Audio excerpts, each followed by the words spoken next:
Thank you for tuning in to the Practical Preservation Podcast. Please take a moment to visit our website, practicalpreservationservices.com, for additional information and tips to help you restore your historical home. If you've not done so, please subscribe to us on iTunes, Stitcher, or SoundCloud, and also like us on Facebook.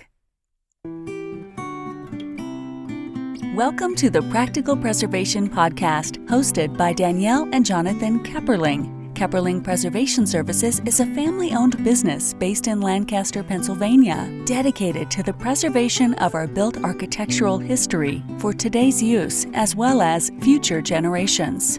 Our weekly podcast provides you with expert advice specific to the unique needs of renovating a historic home, educating by sharing our From the Trenches preservation knowledge and our guests' expertise, balancing modern needs while maintaining the historical significance, character, and beauty of your period home. Today on the Practical Preservation Podcast, I am interviewing Becky Labar from the Renfrew Museum and Park. So Becky, thank you for joining me today. You're welcome. Thanks for having me. So tell me a little bit about your background. Sure. So I'm currently here in South Central Pennsylvania, working in Waynesboro, but I'm from the Midwest, originally from the Metro Detroit area. And where I grew up, just outside of Detroit, every school kid went to Greenfield Village, which was an outdoor open air museum founded by Henry Ford in 1929. So I went there on school field trips. That was sort of my first introduction to historic preservation by relocation. There's all the buildings have been moved in on site.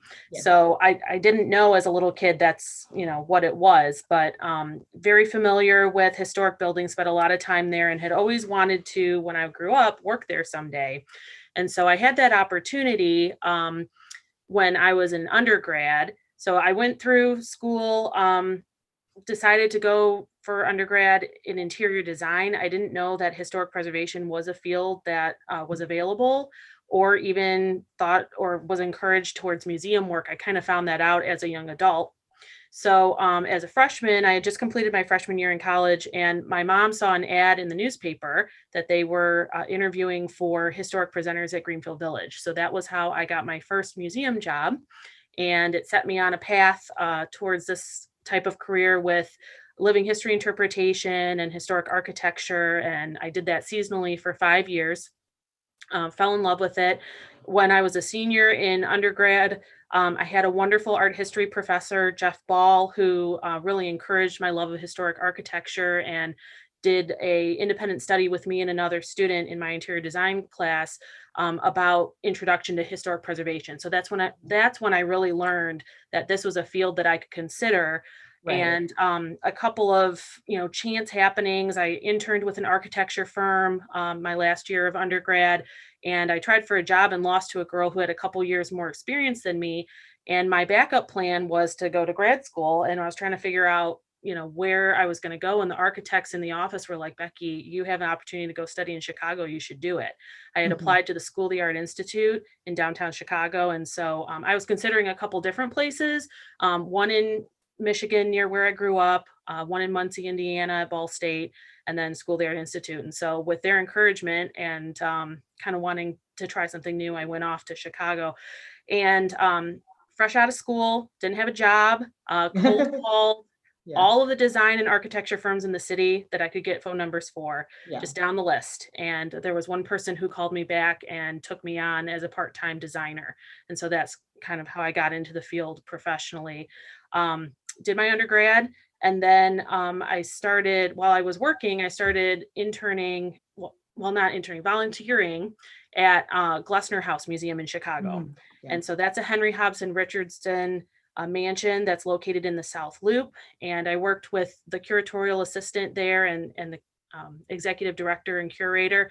And eventually, because of that volunteer experience, I was able to interview for a job that came up there as it was a contract job with the city of Chicago. So all this was happening during the recession. The architect that I worked for He laid me off in early 2009, and I was, trying to figure out what I was going to do. I spent all that year looking for another job, and I was volunteering at Glessner House. And Mhm. so the city of Chicago had come to a professional services agreement with Glessner House Museum for somebody who was going to manage Clark House Museum, which was an 1836 Greek revival, the oldest surviving house in the original Chicago city limits, Oh, yeah. and pay Glessner House to have that professional do the work. And then Glessner House would get that other half of Mhm. that person's hours. Yes. So I interviewed, I was one of almost 100 people that interviewed for Oh, I'm this job sure. Yeah. during the recession. Everybody was looking for work.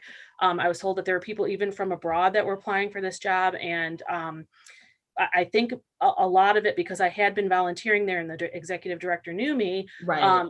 that helped a lot with Mhm. me coming kind of to the top of the heap there. And then they did offer me that job I think it was at the end of 2009. I started, maybe it was 2010, but started there. And that set me on the path to my experience with house museums. So that's kind of my world, is historic house museums, Yeah. mid 19th century. Glessner House, of course, was a late 19th century Richardsonian Romanesque, but my love is that pre-Civil War time period. And so working at Clark House was a dream. Oh, yeah. I was basically acting as their director. That wasn't my title. My title was curator. Right. But I did everything from managing their tour program, any of their educational programs, and the house was owned by the city of Chicago, but the collection was owned by the Illinois Colonial Dames. So that started me with a multifaceted Right. Yeah. approach to municipal, public-private preservation, and so there was a lot that went into that. So that Right. was really a wonderful education in that type of work with partners across Yeah. the You have spectrum. multiple stakeholders that everybody has a stake in it, and you have to keep everybody happy, but everybody might have different ideas. Yeah. I noticed when I was doing my research that you deal with that now too, with there's different people involved with the Renfrew Museum. So that's really interesting. Have you ever been to the I think it's the Edison Ford Museum in Florida, it's in Fort Myers. No, I I haven't recommend. made that, but Menlo Park Laboratory was brought up from there to Was it? Detroit. Okay. Yeah, Okay. but I haven't Yeah. made it down to Florida. Yeah. Mm-mm. It was really I was down for a marketing conference, and I had like one day that I was there by myself. I'm like, I'm gonna go do this, and I had a good time. So I recommend it. I bet it was amazing. Yeah. But it's more like early 20th century buildings, but very tropical Mhm. feeling. They were busy trying to figure out how to not have to import rubber. So that was the whole reason for being there. Exactly. So tell me about the Renfrew Museum and park. Sure. So I got here just about 18 months ago, took on this position after spending 2.5 years as the director of historic preservation and planning for Gettysburg Borough. So Okay. Renfrew Museum and Park is about 20 miles from Gettysburg, and we're a 107-acre outdoor facility. We were originally a historic farmstead, Pennsylvania German family. Most of the extant buildings that are here date from the period that Daniel Royer owned the property. Okay. So our mission here is to interpret the history of the Royer family, the farmstead itself, and then Emma Nicodemus, who was the last resident here on the property who willed her land and all of the assets to the borough of Waynesboro in 1973 when she passed away. So it's a really interesting museum campus, very large. We're also a park. We're a nature preserve. We have multiple walking trails. And what attracted me here to Renfrew was the fact that it's so well preserved in situ. All of the buildings are on their original foundations. They're great vernacular examples of Pennsylvania German design, utilitarian, most of them limestone from the ground that they're Oh, very sitting cool. on.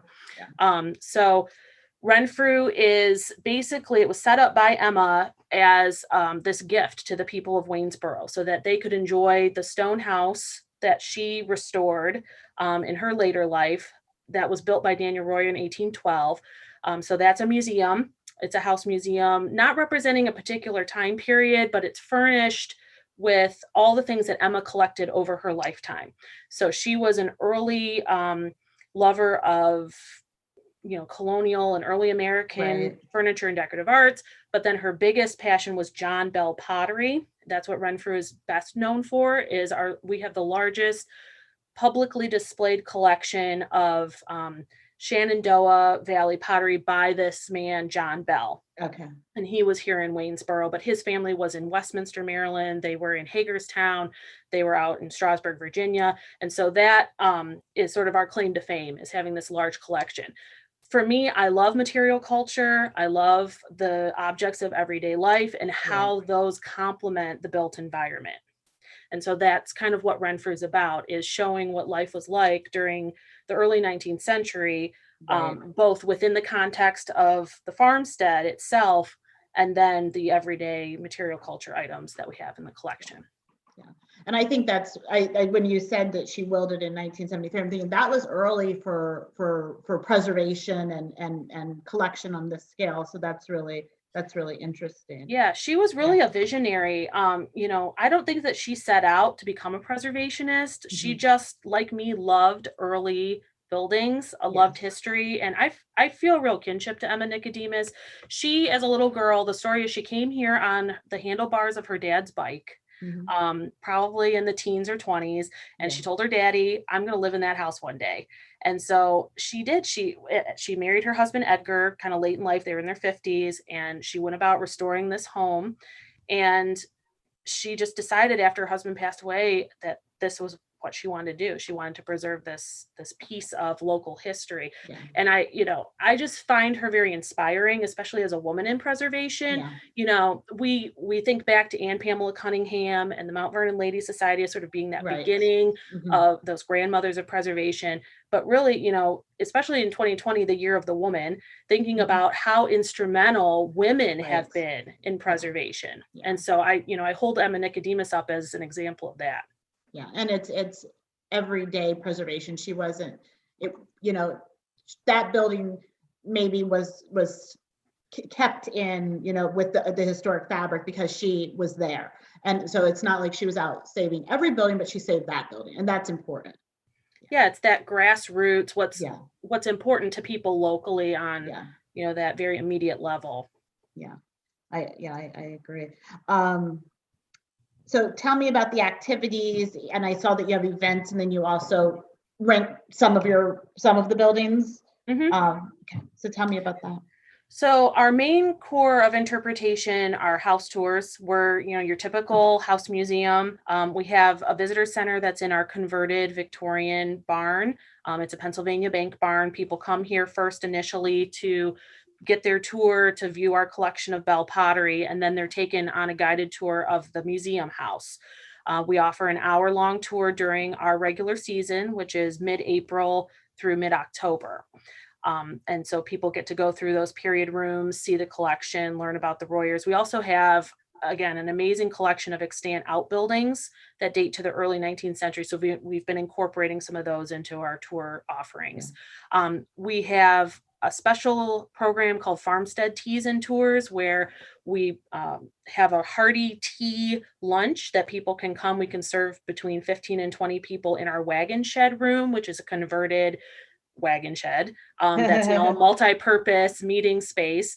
So they dine in there, they go on the tour with our docents, come back and have dessert. So it's a fun way to incorporate food with the tour. Yes. Also, something that's a little bit unusual for our area is we offer historic hearth cooking lessons. And that came into play when I arrived, because that's my background with domestic life and living history that I picked up in my training at Greenfield Village. And that's been very popular. People can cook a meal from start to finish on an open hearth. We're using our summer kitchen, which is the only relocated building on the property currently, but we're looking to expand that to one of the houses that has a larger kitchen, because right now we can accommodate up to 4 people, but we'd like to have larger groups if we could, and we can social distance better in those other kitchens. I was going to ask, are you still offering that even with the COVID restrictions? Yeah, we had, I actually had a double feature a couple Fridays ago where I had a group of 4 in the morning and a group of 3 in the afternoon. Oh, goodness, we did really well. We were masked. We were social distancing, and their groups, I encourage people as family units, or if you're very Yes. close friends, Right. to come and Yeah. do this, because, having 4 strangers in the same room probably isn't a good idea. Right. But, we're doing our best. We've really, Renfrew Museum and Park has done a great job, I think, of continuing on with our mission-based work in the midst of COVID. Yeah. We have this huge outdoor asset, and that's really helped us. Where That some of does. our Yeah. peer institutions haven't been so lucky, we can Yes. go out and spread out, and we've been very fortunate. Yeah. That's very true. And that is definitely an asset that you have that other people might not have. So tell me a little bit about Christmas on the Farm. Sure. So that's one of our signature events that's held the first weekend of December. And this year it's being held on December 4th, 5th, and 6th.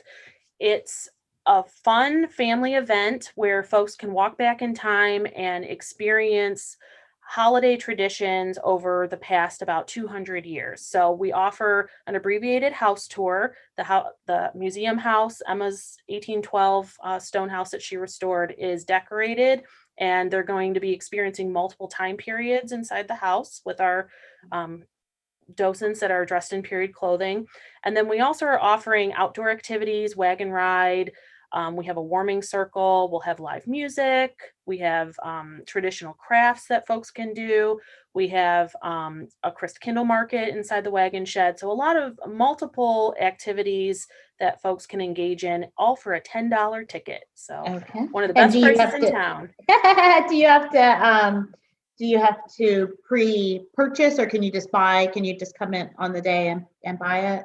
Yeah, we're allowing folks to buy at the gate. We do encourage you to pre-register if you can. That's helpful to us. Folks can purchase a ticket online. We have a PayPal system, but it should not be an issue if you come the day of to purchase a ticket at the gate. We have 2 welcome tents, one at either side of our property, to help with distancing and getting folks in safely. Yeah. And I was looking when I was prepping for the podcast, and I was seeing that you have, like, I guess it's the different crafts, like the oranges with the cloves. I can't remember what those were called.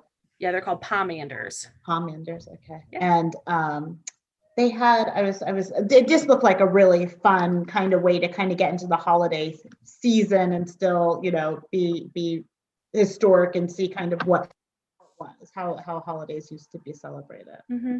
Yeah, that's kind of our focus. Is we want people to have an experience that is timeless. When they come to the property, our tagline is walk back in time, because obviously we're a park with walking trails, but you also get that experience where you feel like you're transported back in time. So we're very intentional in selecting the activities that we offer to make sure that they're in alignment with that historic experience. Right. So not only will folks be able to make the pomanders, they're also going to be able to make Victorian scrap art ornaments. They'll learn about those both in the house with our interpreters, and then be able to make their own pomanders. Same way, those are going to be displayed throughout the house, so they'll see them in context in the historic decorations and then be able to make their own. And so we're very, like I said, we're very intentional to make sure that the history of our site is respected, and also that people are going to learn something, because it's easy to just go to a historic site and, Renfrew, I guess I'm going to tell some tales here. Renfrew in the past several years had become known as a destination to go and see just this incredible modern display of Christmas decorations in the historic house. Yeah. And that's what they had done for maybe about 8 years. And so when I arrived, we sat down with the board and we were talking about, my vision for the property. And I thought it was very important that people come away from Christmas on the Farm with an understanding of how the holiday traditions and celebrations in South Central Pennsylvania have evolved over time. Right. We are a museum. We are an educational institution. So that's kind of our goal. But folks are going to have a great time. They're going to have wonderful memories with their families and a lot of fun. So we're looking forward to it very much. Yeah. And I think sometimes organizations change and even within preservation, but I think it's oftentimes very important to get back to like the basics. And that helps people, kind of stay focused on why you're doing what you do. Otherwise, you kind of get lost in all the other stuff. Right. And especially with house museums, I mean, historic house museums for more than a decade, they've been saying that attendance has been dropping. And Right. there's been all sorts of symposia and um, articles about what we need to do to keep house museums fresh. There was the Anarchist Guide to Historic House Museums. Right. Frank actually stayed overnight at Glessner House when I was working there. Okay. So, there's in our sub industry of historic house museums within the preservation field, we're very aware of the fact that we need to make sure that people are engaged, that the house isn't a static experience, that it's very dynamic, that the buildings are preserved for a reason, Right. but they're not like etched in stone or have a snow globe on top of them. And that's my master's thesis actually was about living history and as a means of preservation and interpreting historic structures. So I feel very strongly from a historic house museum perspective that you've got to keep it relevant and dynamic and interesting and change it up. Yeah, I agree. And I think that that's happening. Like, I think there's a broadening of the stories that we tell and being more inclusive. And I think that helps too, because I think if everybody feels like they're part of the history, then they're more likely to engage. Because, there's some amazing stuff going on with these narratives, and people are being creative. And I think the discussions that we're having just broadly as a nation right now are really influencing what we're doing in the museum field and the preservation field. And it's just a very exciting time in our industry right now, I think. Yeah, I agree with you. Well, that kind of leads me to my next question. What trends or challenges do you see in preservation from your kind of corner of the world? Well, I think always relevance. We're in a situation where people live most of their lives online right now. Getting folks out of the house, on site, I think is really important. And with COVID, obviously, that's one of our biggest challenges. So we have been, just like our peer institutions, integrating virtual programming so that people can experience our site and our historic buildings from online, from the comfort of their homes. But there's nothing like coming and experiencing the space and the visual integrity of a historic structure. So I think that's a challenge that our industry is going to face here moving forward, is how do we make sure that people are getting to experience the extant buildings in the way that they were meant to be experienced. Mm-hmm. No, I agree. And I think that that's been a challenge, but I think it just makes it a little bit harder now. Like, it's just another layer of, getting people to get out. So, and I know we've talked about the Christmas on the Farm. Would you like to promote that again or more? Do you want to remind us of the dates and things? Sure. So Renfrew Museum and Parks Christmas on the Farm is Friday, December 4th, Saturday, December 5th, and Sunday, December 6th, 2020. You can find information about our program at renfrewmuseum.org/Christmas, or give us a call at the office at 717-762-4723. We're very excited about the possibility of reaching new audiences, and thank you for giving us this opportunity, Danielle. You're welcome.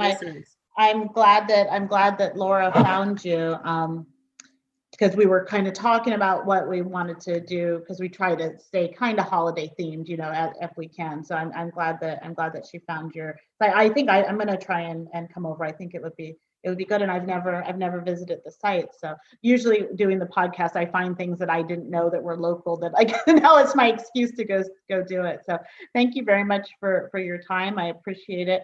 And I look forward to coming over to the Christmas on the Farm. Great. Well, thanks a lot. Thank you. Thanks for listening to the Practical Preservation Podcast. The resources discussed during this episode are on our website at practicalpreservationservices.com/podcast. If you received value from this episode and know someone else that will get value from it as well, please share it with them. Join us next week for another episode of the Practical Preservation Podcast. For more information on restoring your historic home, visit practicalpreservationservices.com.